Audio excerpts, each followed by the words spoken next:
Assalamualaikum, dear students.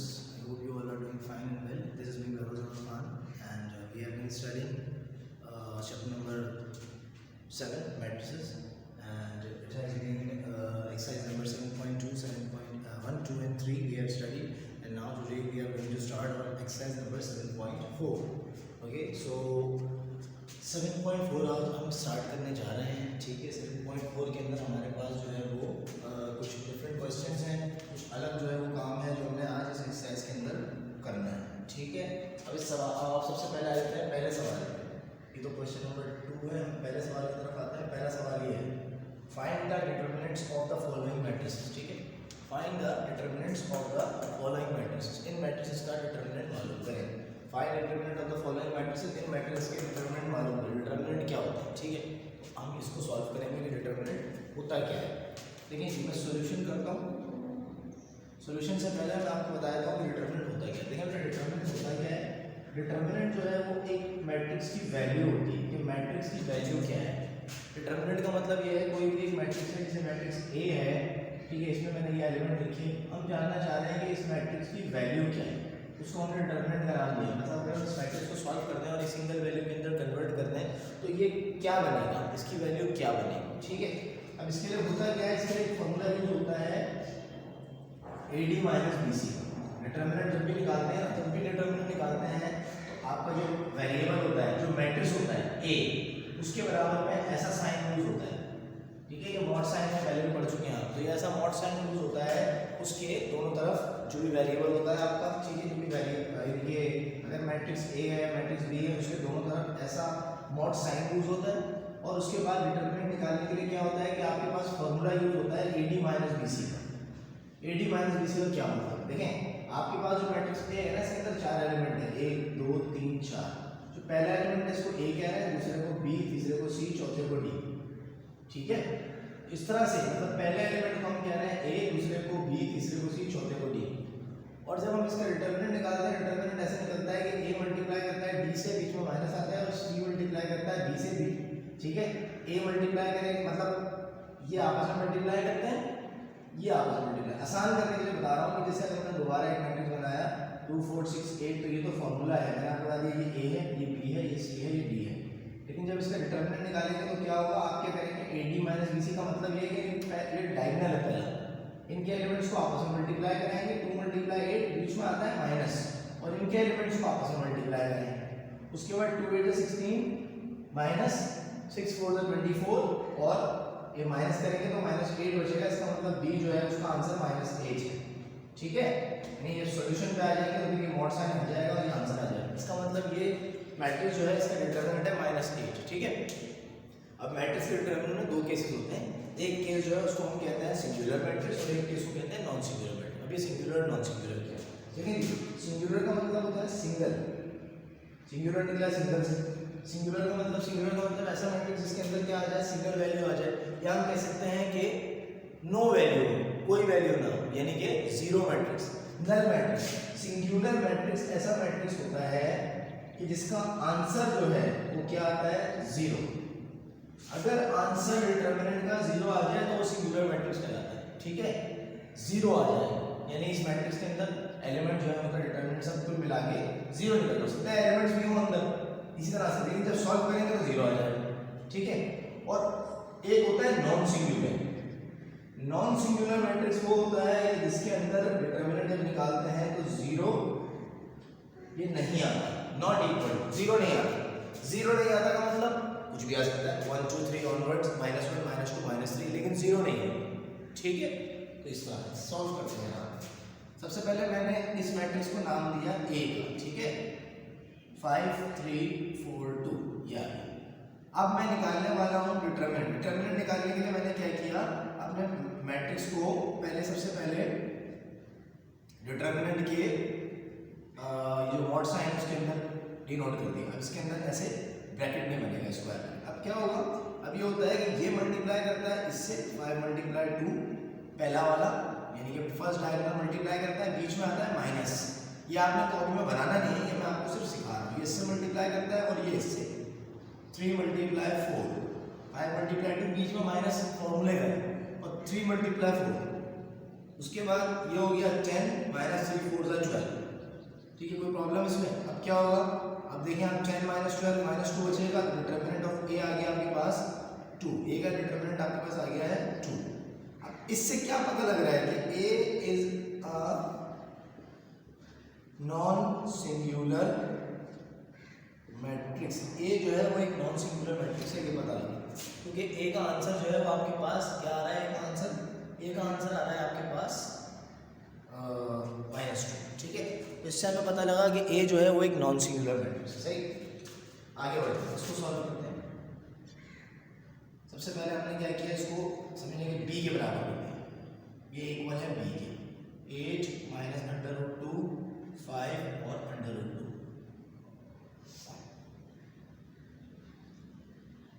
ठीक है, अब जनाब सॉल्व करते हैं, वो बोलते सॉल्व तो पहले ही कर रहे हैं, इसमें डिटर्मिनेंट का साइन लगा देंगे, इस पे साइन लगा देंगे। ठीक है, अब क्या होगा, अब फर्स्ट डायगोनल आपस में मल्टीप्लाई कराएगा, 8 मल्टीप्लाई बाय √2। ठीक है, बीच में आता है माइनस, सही, और ये मल्टीप्लाई करेगा 5 मल्टीप्लाई बाय -√2। देखिए ब्रैकेट लगा रहा हूँ, वजह क्या है, वजह ये है कि आप देख सकते हैं कि साइन दोबारा लिख देता हूँ, थोड़ा सा याद हो गया, जैसे कि 8 multiply by √2 minus 5 multiply by -√2। मैंने ब्रैकेट क्यों लगाया, क्योंकि देखिए मल्टीप्लाई और माइनस एक साथ आ रहा है, ये माइनस का था, बीच में मल्टीप्लाई भी, ये वाला माइनस तो फॉर्मूले का है, बीच में आता है। ठीक है, अब देखिए मल्टीप्लाई कराए तो आपके पास या 8 मल्टीप्लाई √2, तो ये तो सीधा सीधा 8 √2 आ जाएगा, -5 मल्टीप्लाई √2 माइनस माइनस तो हो गया प्लस 5 √2 आ गया। ठीक है, अब देखें इसको आप ऐड कर लेंगे तो 8 और 5 बेस सेम है, वेरिएबल्स क्या होंगे, ऐड हो जाएंगे, 8 और 5 13 13 √2, ये आपका आंसर हो गया। B is also A, B भी जो है वो एक आपके पास नॉन सिंगुलर मैट्रिक्स है, मुझे लगता नहीं है इसके अंदर कोई आपको शक व शुबहात होने चाहिए, ये हो गया आंसर। ठीक है, तो इसका जो सी पार्ट है वो आप कर लेंगे। ठीक है, होपफुली आप कर लेंगे, ये सी पार्ट जो है वो होमवर्क हो गया आपके पास। सही, आगे बढ़ते हैं, नेक्स्ट क्वेश्चन हमारा, अब हम आ गए which of the following matrix are non singular. ठीक है, कौन से मैट्रिक्स जो है वो नॉन सिंगुलर है, ये आपको आंसर करना है, which of the following matrices are non singular, कौन सा मैट्रिक्स नीचे दिए गए नॉन सिंगुलर है। ठीक है, तो इसके लिए आपको क्या करना पड़ेगा, आपको सॉल्व करना पड़ेगा। फॉर एग्जांपल इस मैट्रिक्स को मैं नाम देता हूँ, नाम आपकी मर्जी का है। ठीक है, मैंने सी का नाम दिया ना, आप डी का नाम दीजिए, कोई बात नहीं, जो बाकी आपने कहा, इसको मैंने कहा सी 2 3। अच्छा, नॉन सिंगुलर का मतलब क्या है, ये कहना चाह रहे हैं बताएं इनमें से कौन से मैट्रिक्स हैं जिनका आंसर 0 नहीं है, यानी जो नॉन सिंगुलर है। तो बात कुछ भी नहीं है, आपने क्या करना है, डिटर्मिनेंट निकालना। डिटर्मिनेंट निकालने के लिए आप क्या करेंगे, 2 multiply by 6 minus 4 multiply by 3, मेरा ख्याल है आप समझ गए होंगे। तो बस आपने क्या किया, 2 2 6 12 माइनस 2 3 12। अच्छा, अब क्या हुआ, ये आ गया 0, तो आंसर 0 हो गया। तो अब आप यहाँ लिखेंगे कि C is a singular matrix, C तो सिंगुलर मैट्रिक्स है। ठीक है, थोड़ा सा देख लेते हैं E को। ठीक है जी, ए बल्कि ए, हाँ इसको अच्छा हम नाम दे देते हैं D का, सपोज करें तो -4 5 8 और -10। अब हम क्या करने जा रहे हैं, इसका डिटर्मिनेंट निकालने। जब हम डिटर्मिनेंट निकालेंगे तो डी के ऊपर नॉट साइन लगा देंगे, अब क्या होगा, -4 मल्टीप्लाई बाय -10 ब्रैकेट आ जाएगा, बीच में आता है -8 मल्टीप्लाई बाय 5। ठीक है, अब क्या होगा, 4 times the 40 minus minus plus, 8 5 the 40 minus plus minus, D भी हो गया आपके पास 0। इस तरह से आप कहेंगे D is a singular matrix। अब इसमें से जो नॉन सिंगुलर आएगा तो आप कह देंगे कि भाई ये नॉन सिंगुलर बात है, तो सवाल में कुछ अलग नहीं है, समझे, एक ही जेनर के जो है अलग अलग समझे 2 सवाल है। ठीक है, तो इसका B और इसका आप D ये कर सकते हैं। ठीक है, तो मैंने आपको बताया question number 1, question number 2, question number 1 का जो है वो पार्ट सी कर सकते हैं, क्वेश्चन नंबर 2 का पार्ट बी और डी कर सकते हैं। ये आपने नोट कर लिया है, होपफुली हम आगे बढ़ते हैं नेक्स्ट टॉपिक की तरफ।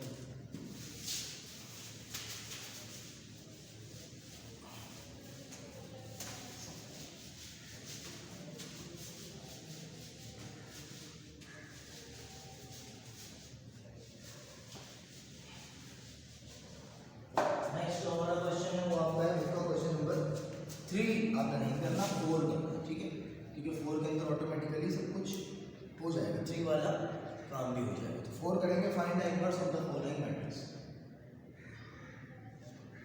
Find the inverse of the following matrices,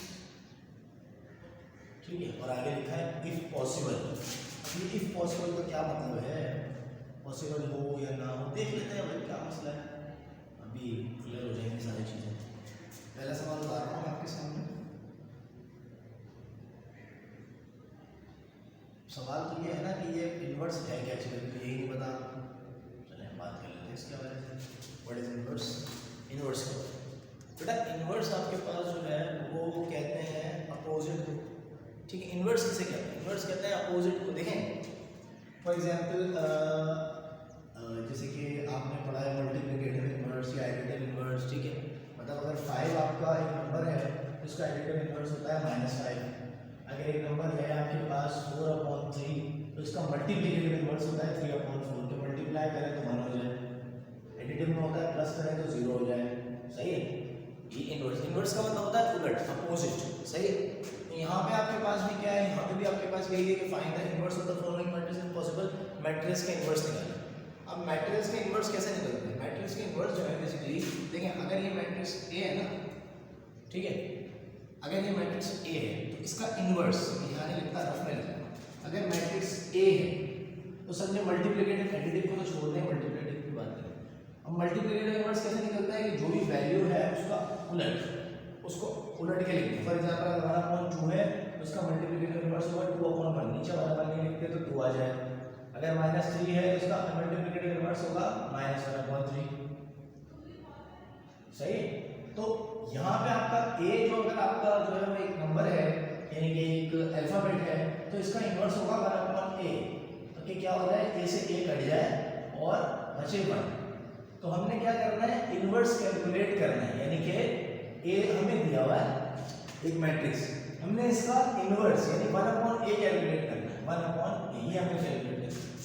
यहाँ तक तो क्लियर हो गई होगी बात कि 1/a है a का इनवर्स, ठीक है। अब प्रॉब्लम ये है कि 1/a निकालने का कोई तरीका है नहीं। मैट्रिसेस आपको डिवीजन का कोई तरीका नहीं देता, ठीक है। आप मैट्रिक्स बेसिकली उसको मल्टीप्लाई कर सकते हैं, ऐड कर सकते हैं, सब्ट्रैक्ट कर सकते हैं, लेकिन डिवीजन नहीं कर सकते। मैट्रिक्स आपको डिवीजन करने का कोई तरीका नहीं देता। अभी तक आपने पीछे किसी टॉपिक में डिवीजन और मैट्रिक्स नहीं पढ़ा होगा कि आप 1 को जो है वो किसी नंबर को मैट्रिक्स से डिवाइड करें, ठीक है। इसीलिए आपके पास जो है वो डिवीजन का कोई मेथड नहीं है। अब क्या करें, अब बात ये है कि आप जो है वो क्या कर सकते हैं। अब यहाँ पे आपके पास तरीकाकार जो होता है वो होता है कि a की पावर है 1, सही। डिवाइड करने का कोई तरीका नहीं है मैट्रिक्स। तो हमने क्या करना है, कुछ और तरीका निकालना है, इनवर्स कैलकुलेट करना है।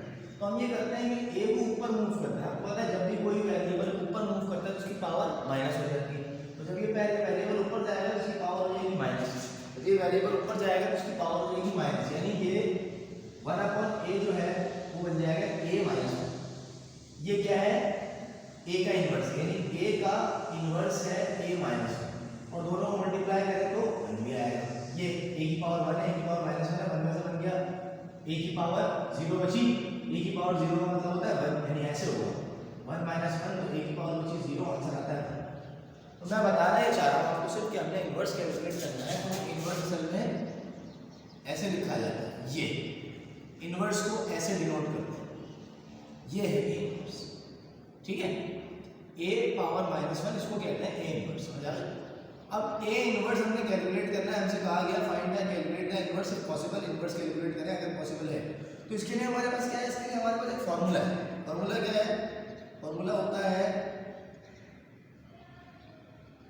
Adjoint of a divided by determinant of a, ठीक है।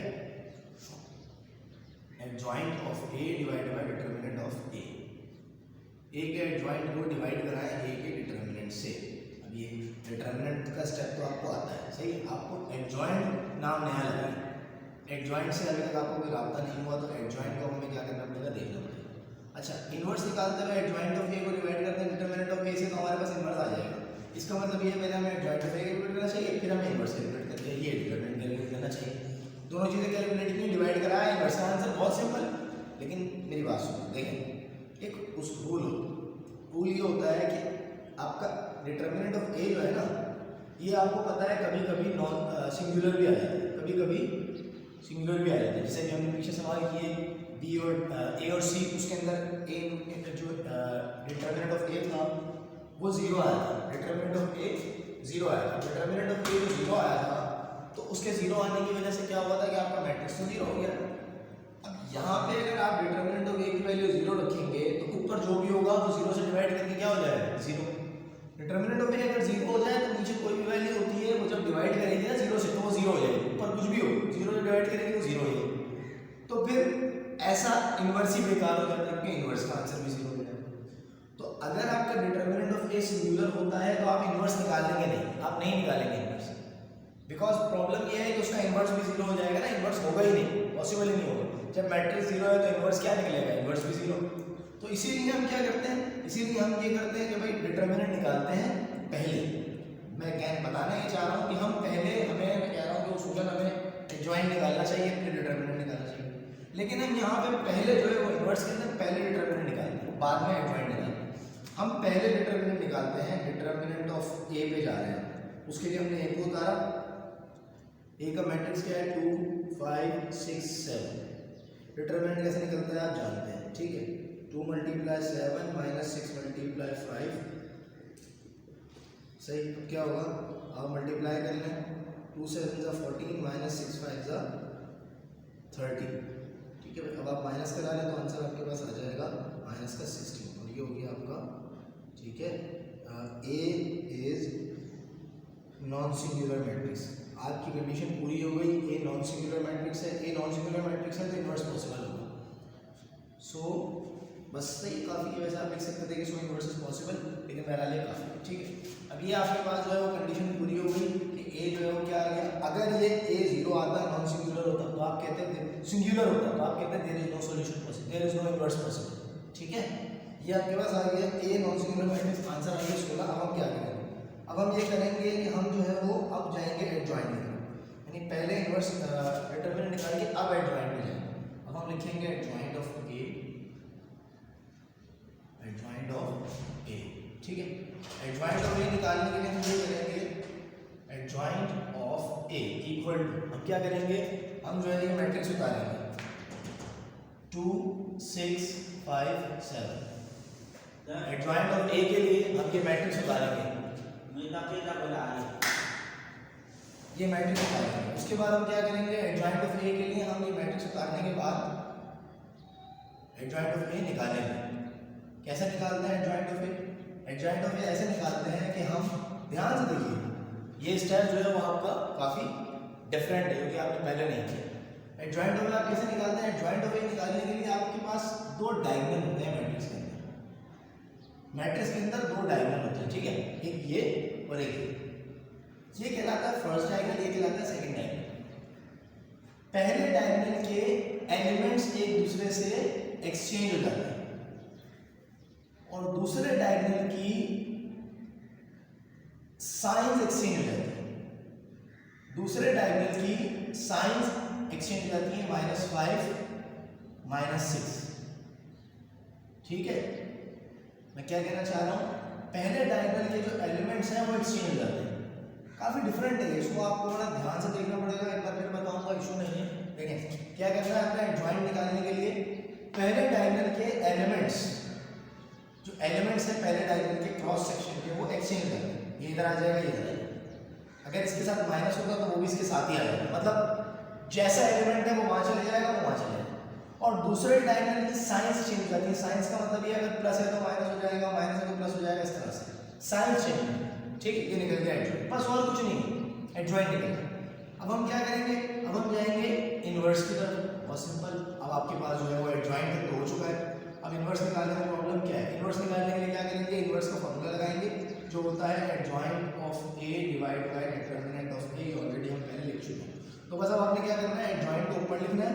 एडजॉइंट आपके पास क्या है जनाब, एडजॉइंट आपके पास ये रहा 7 -5 -6 और 2, ठीक है।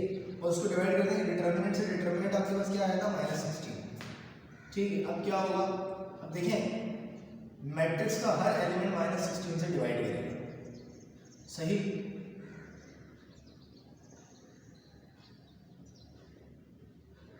-16 से डिवाइड करेंगे, ठीक है जी। अब क्या होगा, अब देखें ये तो ज़ाहिर है कुछ सोल्यूशन सेट है नहीं इसका, तो ये 7/16 ऐसे ही आ जाएगा और ये साइन ऊपर आके फ्रैक्शन की साइन बन जाएगी। यहाँ माइनस की दोनों साइन कट जाएंगी तो 5/16 बचेगा। यहाँ माइनस भी कट गया और 2 3 6 2 8 16 तो 3/8 बच गया। यहाँ पे 2 1 2 2 8 16 तो 1/8 बचा और माइनस की साइन बच जाएगी, तो ये आ जाएगी ऐसे, और ये आपका इनवर्स कैलकुलेट होगा। I hope you all are getting this. इस सवाल और करेंगे ताकि मज़ीद आपकी जो है प्रैक्टिस हो जाए इसकी, ठीक है जी। D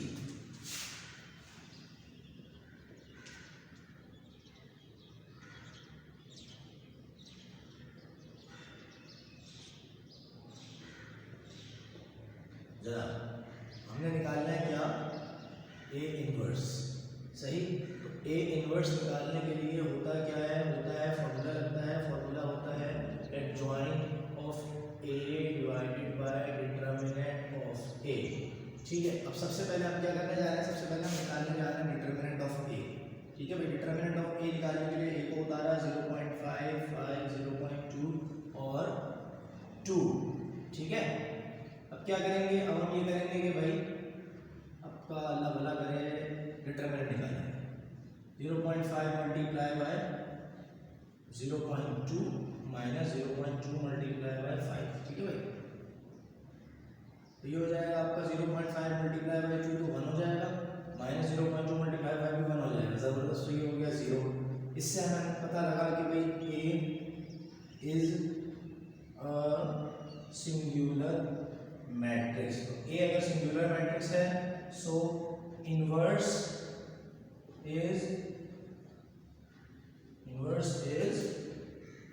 not possible. Inverse possible नहीं है, ये अगर सिंगुलर मैट्रिक्स है इनवर्स पॉसिबल नहीं है, ठीक है बेटा। तो ये आपके पास सॉल्यूशन हो गया। मुझे नहीं लगता है कोई इशू होगा आपको इसको सॉल्व करने में, तो आप बहुत ही आराम से आपका होमवर्क होगा। क्वेश्चन नंबर बी, उसके बाद question number C, question number E और क्वेश्चन नंबर एफ, ठीक है। ये 4 सवाल है, अगर आप 3 भी कर लें तो क्या होगा, इनफ होगा, ठीक है। 3 भी आप कर लेते हैं तो बहुत काफ़ी होगा आपके लिए, ठीक है। तो ये आपके पास जो है वो क्वेश्चन नंबर मैंने जो है वो 4 क्वेश्चन होमवर्क के तौर पर लिख दिए। इस तरह आपने क्वेश्चन 3 नहीं करना, बुक का क्वेश्चन नंबर 3 है वो आपने नहीं करना है। क्वेश्चन नंबर 4 मैंने करवा दिया, ये रहा क्वेश्चन 4, ये मैंने आपको करवा दिया। क्वेश्चन नंबर 5 कर रहे हैं, ठीक है। क्वेश्चन नंबर 5 आप देखें, ये लिखा है वेरीफाई द फॉलोइंग, ठीक है। 4 कर चुके हैं, 3 कर चुके हैं, 4 मैंने आपको मना किया और क्वेश्चन 5 हम कर रहे हैं। क्वेश्चन 5 को मैंने आपके सामने सॉल्व कर दिया क्योंकि आप ज़ाहिर है कि सारी चीज़ें सीख चुके हैं, ठीक है। कि भाई इन्वर्स कैसे निकलता है, मल्टीप्लिकेशन। अब सिर्फ आपको देखना है कि सवाल हो कैसे रहा है। सवाल में कह रहे हैं कि if A is equals to this, अगर ए ये होता है 3 1 2 0 then A multiply A inverse equal to आई।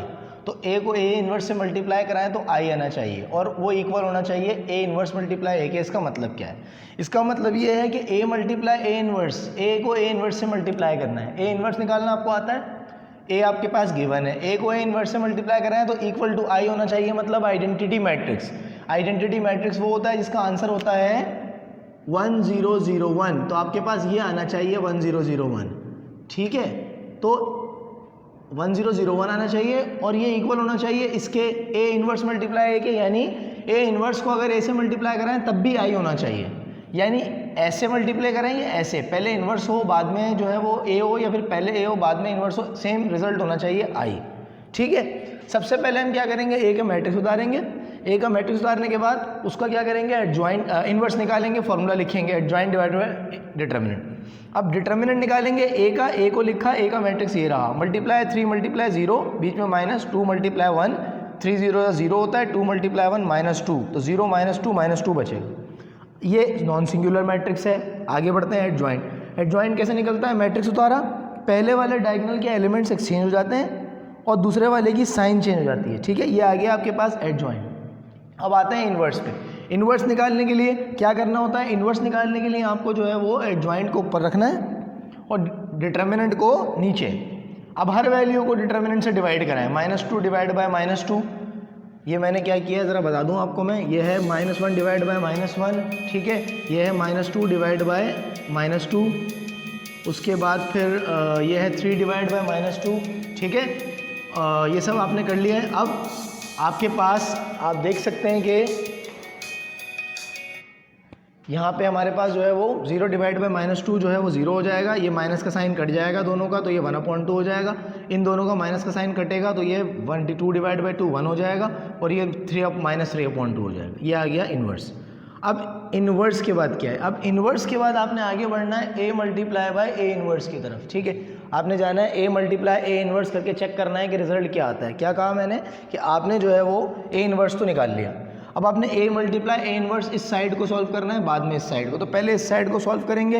ये a है 3 2 1 -0, ठीक है, और इसको मल्टीप्लाई करेंगे a इन्वर्स से, इससे, ठीक है। a को मल्टीप्लाई करेंगे a के इन्वर्स से, ठीक है। a को मल्टीप्लाई करेंगे a के इन्वर्स से। फिर देखते हैं, अल्हम्दुलिल्लाह, देखते हैं आंसर क्या आता है। a को मल्टीप्लाई करने जा रहे हैं a के इन्वर्स से, तो ये a हो गया और ये a का इन्वर्स हो गया। इसमें रॉज और इसमें columns, first row first column, first row second. देखें first row first column 3 multiply 0 2 multiply 1/2, 3 multiply 1 2 multiply -3/2। Second row first column 1 multiply 0 0 multiply 1/2, second row second column 1 multiply 1 0 multiply -3/2, ठीक है। ये माइनस है।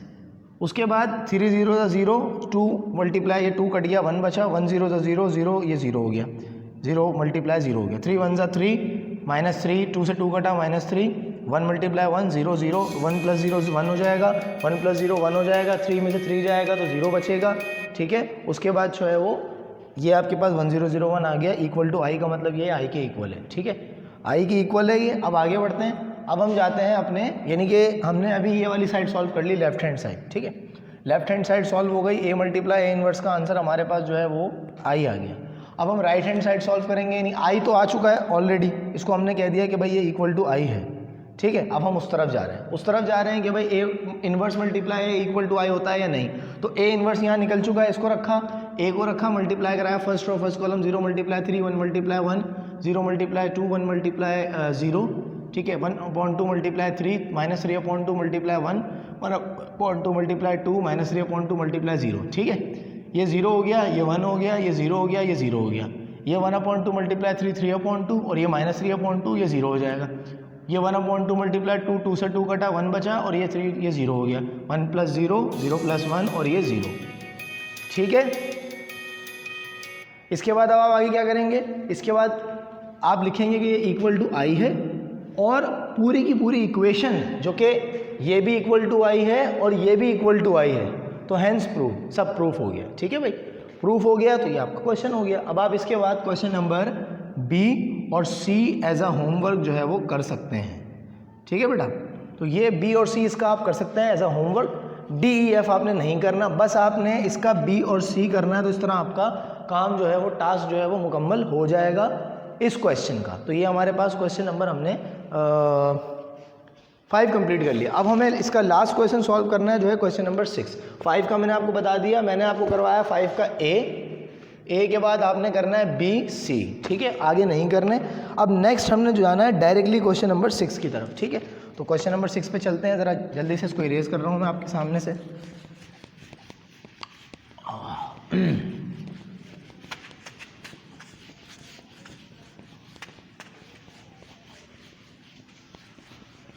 क्वेश्चन नंबर 6 बेटा, question number 6 क्या कहता है? Question number 6 कहता है find the value of x,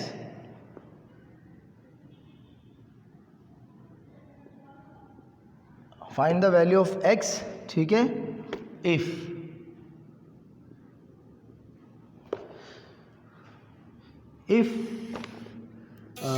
के आगे क्या गिवन है?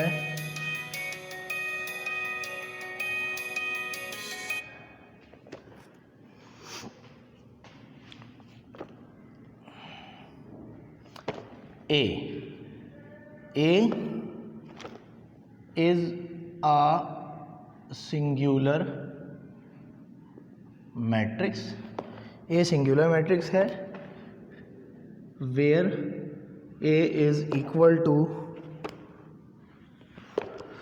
2x35, okay, 2x35, चलिए जी, ये आपके पास हो गया सही। तो ये अब हमने क्या करना है, अब हमने आगे जो है वो सॉल्व करना है इसको। चलें सॉल्व करते हैं बेटा, देखते हैं इसमें क्या कहा है। A is the singular matrix where A is equals to this. आपसे कह रहे हैं A is the singular matrix और ए जो है वो ये है। ए सिंगुलर मैट्रिक्स है, इसका मतलब क्या है? इसका मतलब ये है कि ए का आंसर जब हम डिटर्मिनेंट निकालेंगे तो वो क्या आएगा, 0। और वेयर ए, और ए क्या है हमारे पास, ए हमारे पास ये है, ठीक है। और आपने मालूम करनी है एक्स की वैल्यू, आपको नजर आ रहा है इसके अंदर एक एक्स है, ठीक है। क्या करते हैं, सबसे पहले ए को उतार लेते हैं, ठीक है। 2 3 x 5। आसान जबान में बात ये है कि आपने क्या करना है, डिटर्मिनेंट निकालना है, क्योंकि आपसे यही कहा गया है सिंगुलर मैट्रिक्स से डिटर्मिनेंट की बात हो रही है। डिटर्मिनेंट कैसे निकलता है, 2 multiply by 5 minus x multiply by 3 या 3 मल्टीप्लाई बाय एक्स, एक ही बात है, ठीक है। हम यहाँ पे आ गए, हमारे पास आंसर आ गया 10 माइनस 3x। तो ए का डिटर्मिनेंट आ गया 10 माइनस 3x। अभी हम यहाँ तक पहुँचे, इससे आगे अब क्या करें, माइनस तो हो नहीं सकता, सॉल्यूशन तो है ही नहीं।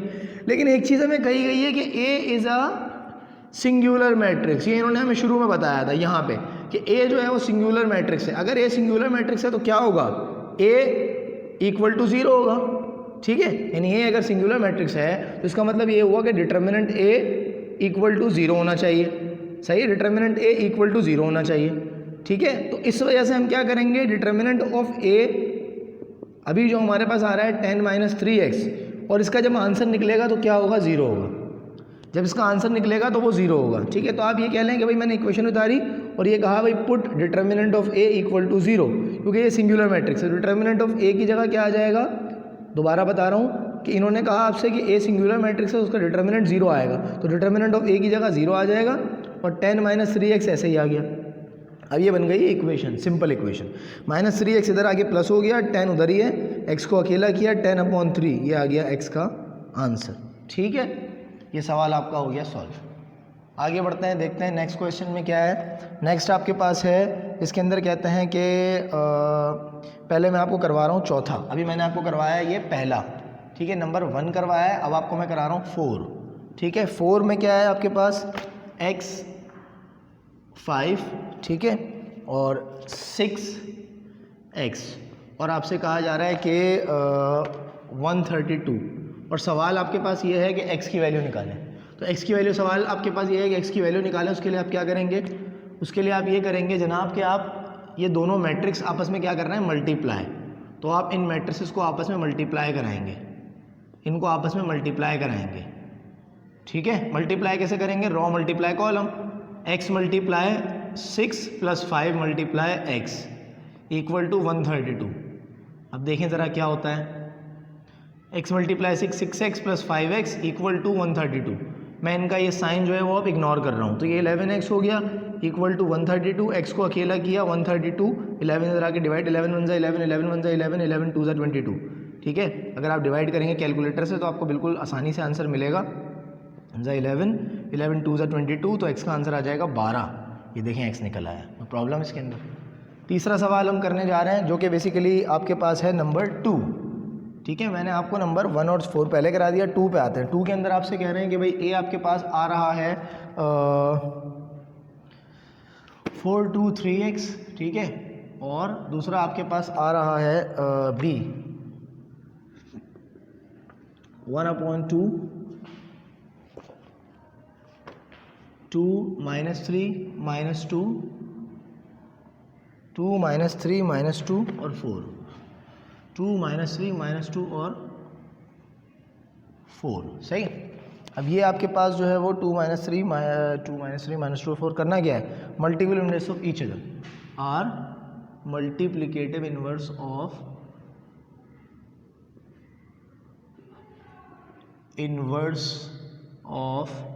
Each other. दोनों एक दूसरे के मल्टीप्लिकेटिव इनवर्स हैं। मल्टीपल इनवर्स का मतलब क्या होता है, मल्टीप्लिकेटिव इनवर्स का मतलब बेटा ये है, मैं आपको बता दूं, पहले ही बता चुका हूं कि मल्टीप्लिकेटिव इनवर्स का मतलब ये होता है कि ए को अगर आप मल्टीप्लाई करते हैं ए के इनवर्स से, तो आंसर क्या आता है आपके पास, आई, ठीक है। अब यहाँ पे ए और ए के इनवर्स की बात नहीं हो रही, यहाँ पे आपके पास जो ए है वो ए के इनवर्स से मल्टीप्लाई होने की बजाय बी से मल्टीप्लाई होगा। ए और बी दोनों आपस में क्या है, मल्टीप्लिकेटिव इनवर्स, तो ये बी से मल्टीप्लाई होगा तो आई आना चाहिए, सही। अब देखिए मल्टीप्लाई कर लेते हैं, ए मल्टीप्लाई बी आपके पास इक्वल टू आई आना चाहिए। ए आपके पास ये रहा, ठीक है, और b आपके पास जो है वो ये है 1/2 और इसको मल्टीप्लाई करते जाएंगे आप 2 से, यानी हर वैल्यू को आप पहले तो 2 से डिवाइड कर दें ताकि ये आसानी हो जाएगी, बाद में हम फिर कैलकुलेशन करते जाएंगे। ये हर वैल्यू 2 से डिवाइड कर रही है बाहर वाले, ठीक है। एक स्टेप में इसको कर लेते हैं और उसके बाद फिर हम आगे बढ़ते हैं। ये हो जाएगा 4 3 2x और ये आ जाएगा आपके पास 1, कटने के बाद ये आ जाएगा -1, ये -3/2 रहेगा और ये 2 आ जाएगा। अब आप इनको मल्टीप्लाई कर सकते हैं, आई आना चाहिए। देखते हैं ज़रा, 4 × 1 प्लस 3 × -1, 4 × -3/2 प्लस 3 × 2, 2 × 1 प्लस x × -1, ठीक है, 2 × -3/2 प्लस x × 2। देखते हैं क्या हो रहा है, ठीक है। आगे आते हैं जनाब, 4 - 3, 2 × 1 = 2 प्लस -x, ठीक है। इधर आ गए तो ये हो गया 2 × 1 = 2, 2 × 2 = 4, 2 × 3 = -6 प्लस 6 और ये हो गया 2 2 -3 प्लस 2x, ठीक है भाई। तो फाइनली a × b आपके पास जो आ रहा है वो आ रहा है 1, ठीक है। 2 - x तो ऐसे ही आ जाएगा और ये 0 हो जाएगा और ये -3 प्लस 2x आ जाएगा। अब आप देख रहे हैं कि आपके पास जो है वो ये इक्वेशंस बच रही हैं और ये आपको पता है कि a और b एक दूसरे के क्या हैं, मल्टीप्लिकेटिव इन्वर्स, तो a और b = I होना चाहिए। तो आप अपने इस मैट्रिक्स को, यानी कि a × b = I होना चाहिए, तो आपका जो a × b का मैट्रिक्स है, आपने कहा सिंस a × b = I, क्योंकि a × b जो है वो I के बराबर है, तो a × b का मैट्रिक्स और I का मैट्रिक्स दोनों आपस में इक्वल होने चाहिए, क्योंकि ये एक दोनों का ये इन्वर्स है, ये दोनों आपस में इक्वल होने चाहिए, क्योंकि ये इक्वेशन है कि ये इसका इन्वर्स है तो इनको मल्टीप्लाई करेंगे तो आई आएगा, तो ये दोनों आपस में इक्वल होने चाहिए, यानी ये साइड और ये साइड आपस में इक्वल होनी चाहिए। अब ये साइड दोनों आपस में इक्वल होनी चाहिए। देखिए 1 बराबर है 1 के, 0 बराबर है 0 के, हमें x की वैल्यू मालूम करनी है, ये बराबर होगा इसके और ये बराबर होगा इसके, इसमें से इक्वेशन निकाल लें। इक्वेशन बाहर आ जाएगी 2 - x बराबर है 0 के, ठीक है। इसी तरह से -3 + 2x बराबर है 1 के। कोई भी एक इक्वेशन ले लें, प्रॉब्लम नहीं है, कोई भी इक्वेशन ले लें, ठीक है। आपने 2 - x ले लिया, ठीक है, 2 - x बराबर है 0 के, x को वहाँ ले जाएं, प्लस हो गया, x = 2 आ गया, बात ख़त्म। अगर अभी भी आपको यकीन नहीं है, वेरीफाई कर लें, 3 -3 + 2x बराबर है 1 के, ठीक है। -3 + 2x, x की वैल्यू क्या है 2 = 1, -3, या बल्कि वैल्यू पुट ना करें, बल्कि इसको आप सॉल्व करके चेक करें, ठीक है। ये आपने उतार लिया, अब क्या होगा, 2x यहीं रहेगा, 3 वहाँ जाके 1 के अंदर प्लस हो जाएगा, ठीक है। तो 2x = 4 हो गया, x = 4/2 और आंसर आ गया x का 2। ये देखें यहाँ से भी 2 आ गया, तो आपने x फाइंड आउट कर लिया, सही। तो ये आपके पास जो है वो आज एक्सरसाइज नंबर 7.4 मैंने करवाई है। नेक्स्ट एक्सरसाइज में आपसे मुलाकात होगी जिसमें मैं आपको 7.5 करवाऊंगा, ठीक है। तो इस तमाम टास्क को आप कंप्लीट करें। अभी आपका इस एक्सरसाइज से सिर्फ टास्क है क्वेश्चन नंबर आई थिंक 3 का बस, ठीक है। बाकी तो मैंने आपको करवा दिए हैं तीनों, तो बस आपको जो सवाल गिवन है वो आप कर लीजिएगा, ठीक है। और इंशाल्लाह नेक्स्ट लेक्चर में आप एक्सरसाइज 7.5 कंप्लीट करेंगे और चैप्टर को फिनिश करेंगे, क्योंकि सिलेबस हमारा काफ़ी रिमेनिंग है, तो हमने सिलेबस को कवर करना है और इंशाल्लाह कंप्लीट करना है। तो नेक्स्ट क्लास में मुलाकात होगी, अपना ख्याल रखें, खुदा हाफिज़।